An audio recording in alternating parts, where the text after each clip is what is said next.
want to crown them, then crown their ass. But they are who we thought they were. How's it going, everybody? Welcome to another edition of The Opinion. And you heard the man. If you want to crown them, like a lot of you do every year, go ahead and crown them. But the Cowboys are exactly who I thought they were.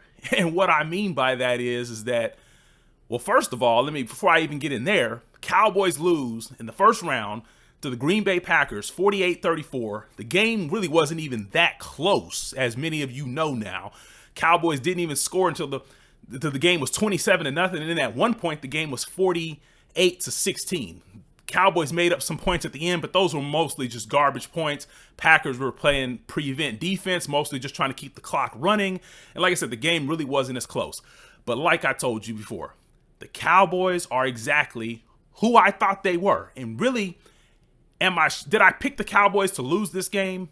Absolutely not. Am I surprised that the Cowboys lost? Absolutely not.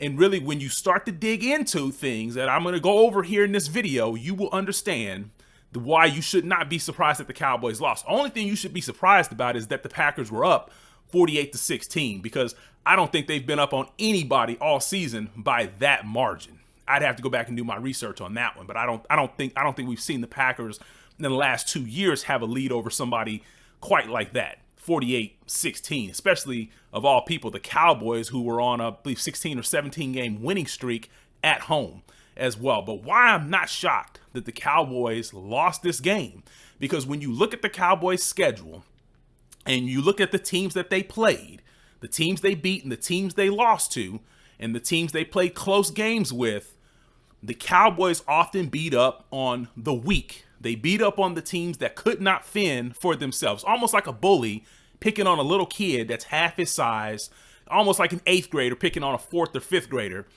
someone that's half their size. But then when another 7th or 8th grader or even a 9th grader steps up to the 8th grader's face and says, hey, come on, let's get down, let's fight, the 8th grader cowers down. He can't do anything. He can't do the same thing that he does to the 4th and 5th grader. And that's kind of what the Cowboys are. They are bullies to the teams that can't fend for themselves, but the teams that can step up to the Cowboys will often cower down as well. And so when we really look at it, let's just go back at the beginning of the season. Cowboys opened up with the Giants. Everybody thought that was this great win because the Giants were a playoff team last year, but I've never really believed in Daniel Jones. And now I think that the New York Giants organization does not believe in Daniel Jones. And the Cowboys had Daniel Jones frightened from beginning to end that first game, and they absolutely blew the Giants out. I can't remember the last time the Giants have even beaten the Dallas Cowboys. It's that bad. That's how bad the Giants have been over the last 6 or 7 years, even despite making the playoffs last year. But we know the Giants were not a playoff team this year.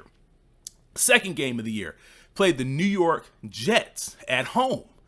And at home is where they really routed opponents. Well, Aaron Rodgers got hurt the very first game, so that ruined what was supposed to be a great matchup in the second week. I believe that the Jets would have been able to keep up with the Cowboys had Aaron Rodgers played, but obviously they had to put Zach Wilson in, another bad quarterback, and the Cowboys defense looked phenomenal, turning them over, interceptions, just like how they did the week prior whenever they went up against Daniel Jones as well. And then when you look at teams like the Commanders, well, the Commanders could halfway fend for themselves, but the Commanders, they got rid of their coach. The Commanders are tanking. They got rid of Chase Young. They pretty much gave him to the 49ers for peanuts, basically. And the Commanders, they just didn't have the horses. And the Commanders have been bad for quite a while as well. They don't have a coach. They really don't have like a franchise quarterback. And so the Commanders couldn't beat the Cowboys neither. Then you had the LA Chargers, where everybody thought that was such a great win when they beat the LA Chargers. But the LA Chargers, they got rid of their coach as well. They're on the chopping block looking for another coach, and the Chargers just didn't have a great season. So once again, and the Cowboys didn't blow the Chargers out, by the way, but at the end of the day, the Chargers were not a playoff team. You look at teams, who else did the Cowboys play? Oh, they did beat the Eagles. They beat the Eagles the second time around, but that was after the Eagles got into that was after the Eagles played the 49ers, which the 49ers blew them out, and they haven't really been the same since, and the Eagles have really been in a slump. But the first time the Cowboys played the Eagles, when the Eagles were hot, Cowboys went to their place, they lost. Cowboys played the 49ers, a team that can definitely stand up to people. They got blown out. Cowboys got beat by the Arizona Cardinals. Don't know how that happened. Hey, it's the NFL. I'm not going to kill them too much on that loss as well. They should have been beaten by the Lions. The Lions can definitely stand up for themselves. They're still in the playoffs. They won their game at home, unlike what the Cowboys just did. And the Lions pretty much got cheated on that 2-point conversion where they actually converted and would have won the game in Dallas. When the Cowboys played the Seahawks didn't even make the playoffs, and the Seahawks should have beaten the Cowboys. They were ahead in the Cowboys' place in the fourth quarter, and then the Cowboys came back. So that right there is a good win, I guess, as well. But for the most part, if you look at the opponents that the Cowboys played, especially the teams in their division, Washington and the New York Giants, and among others, the Patriots. Who else did they play? I forgot to mention when they played against the Bills, a team that can stand up for themselves. They got beat. When they played the Miami Dolphins, another team that can stand up for themselves, they got beat. But when they played a bunch of these other teams that can't stand up to, teams that cannot stand up for themselves, they often blew those teams out. And they look good doing it. And the thing is, the Cowboys padded their stats. Dak Prescott, they were padding Dak Prescott's stats by having him throw the ball on 1st and goal from the 1, just repeated times trying to get this guy the MVP. He might win it. Who knows? I doubt it now if the votes haven't been tallied. But at the end of the day, the Cowboys are a bunch of frauds. They're a decent team, but they're not a great team. They're just a decent team. I give them credit. They beat the teams they're supposed to beat. But when they have to step up to the competition, they often lose. And I knew that when the Dallas Cowboys went on that 2-game, when the Dallas Cowboys played the Buffalo Bills and they had to turn around and play the Miami Dolphins, and they lost both games back to back after beating a bunch of weak teams and then a struggling Philadelphia team that was not the same as they were earlier in the year, that's when I knew the Cowboys are not really built like that.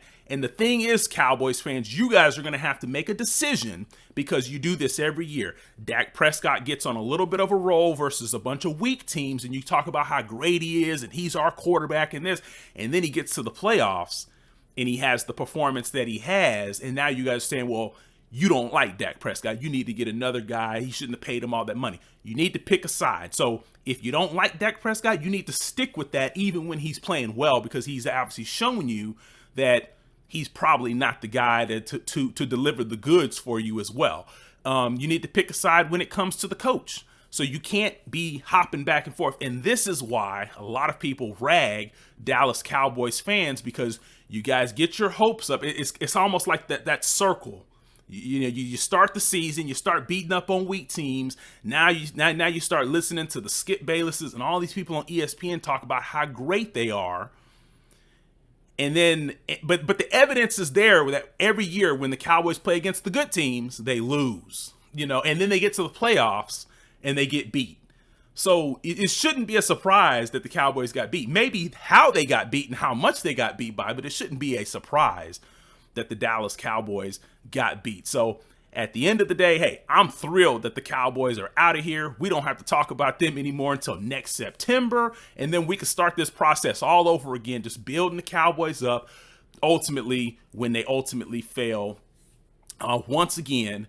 And the thing is, I may change my decision, but I need to see the Cowboys do it on the field versus the good teams in the regular season, and not just pad stats against the teams that can't defend themselves as well. So share this video. I want this video to get around to Cowboys fans. I want the Cowboys fans input, but I want everybody's input. What did you think about the Cowboys season? Was it just unlucky?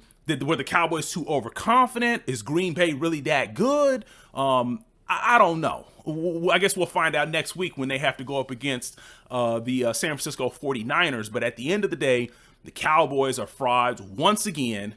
And hey, like Denny Green said, they are exactly who we thought they were.